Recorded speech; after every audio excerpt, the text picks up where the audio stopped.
Hello again. Alright. We've got the final one before Bound for Glory.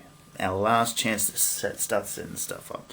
Now, once again, I will state, because I had to state, apparently have to state this quite a bit, and I understand why I had to remind the person that didn't get it last time. This is me booking how I would have booked Slammiversary to how I would book Bound for Glory, much in the vein of True Slayer did a few years back. And yeah, so this is how I would have booked book No Surrender from that card on, and the cards that I booked since then. Okay, so I'll put these all in a nice little playlist too when I finish uploading them all. Alright, we've got No Surrender, we've got a TV title match, and this is, I think, is a good way to do this one. We have Pope D'Angelo Dinero taking on Austin Aries, who, mind you, lost his match, has lost his X Division title, lost a rematch for that title. But I think if you look at the record before that, you got a pretty good thing going. Then we have the Knockouts Tag Team title match. A three-way. You have ODB and Mickie Knuckles, TNT, Tara and Brooke Testmacher, and Sarita and Rosita. And again, I'd have ODB and Mickie Knuckles win this match. And go into Bound for Glory against whoever their challengers are. Okay, and then we go to the X Division title match. Zema versus Mark Haskins. And, well, sorry guys, but he's the only other one that I've got now, and you'll see why when I come up to the next match, because I've got the other guys booked, and he's already had 2 matches already with Austin Aries, but he's the only guy, the only other X Division guy on the roster at the moment. If I had a better idea of other guys that they got access to, I would put someone else in there. But I think this would be a good match anyway. You've got then the TNA Tag Team title match. Kazainan and Christopher Daniels taking on a new team, and it's called Inked Kash, and that's Shannon Moore and Kash. And I honestly think this would be a good tag team to have. I mean, you've got 2 guys that are essentially not doing a lot now, and you can put them into a tag team, and boom, you've got. I reckon they'd make a good tag team. And plus Shannon Moore needs work. So, and TNA needs tag teams, so this would be a good one to have.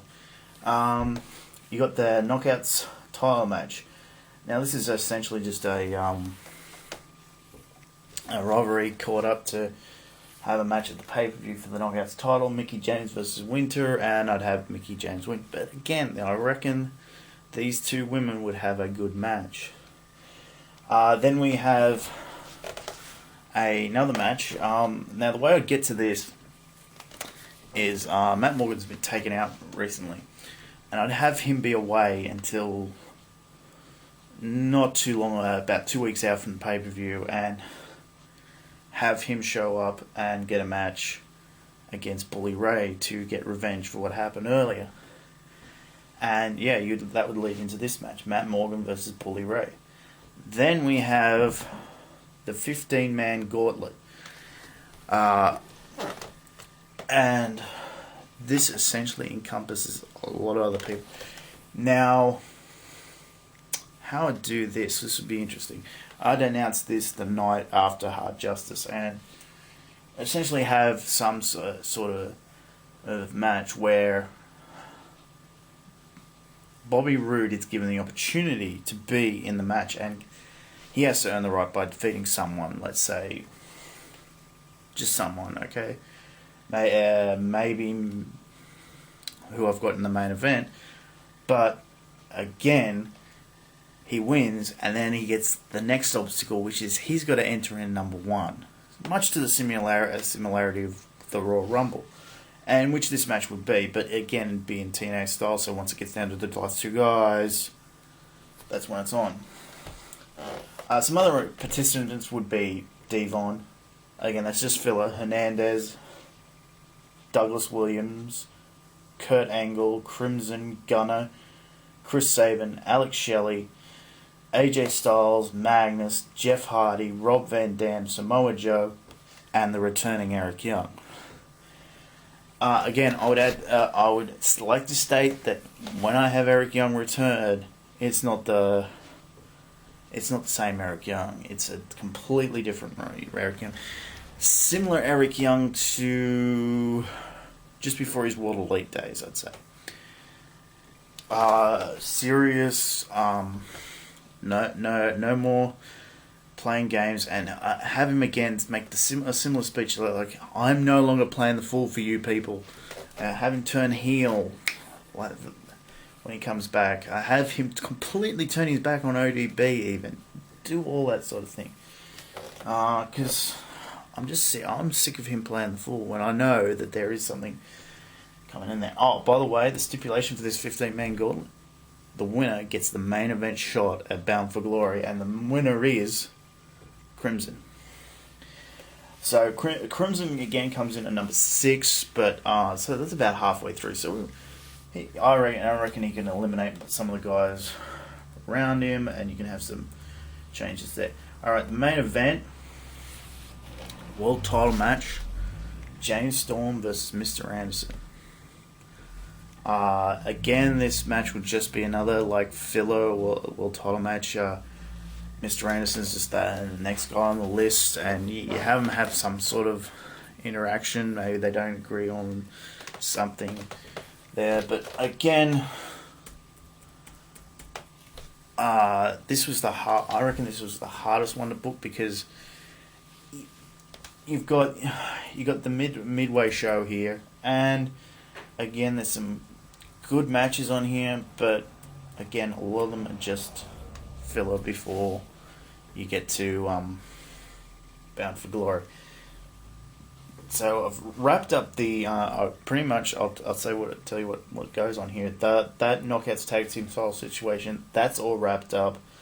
Zema, you got a new top contender for the TV title here.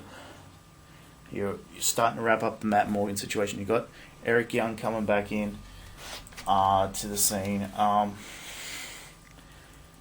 A lot of this is just to finish off storylines and start some new ones around the time for Bound for Glory. Fill some gaps while you're building up to Bound for Glory, but still have a fairly decent show. So, and plus again, if you've noticed, I like to book all my title have at least something for all my titles, and then throw in the extra stuff. And try and use quite a bit of my roster, which is always a good thing. Okay, so again, thank you for listening. Bound for Glory will be coming up soon. I'm going to upload this one too.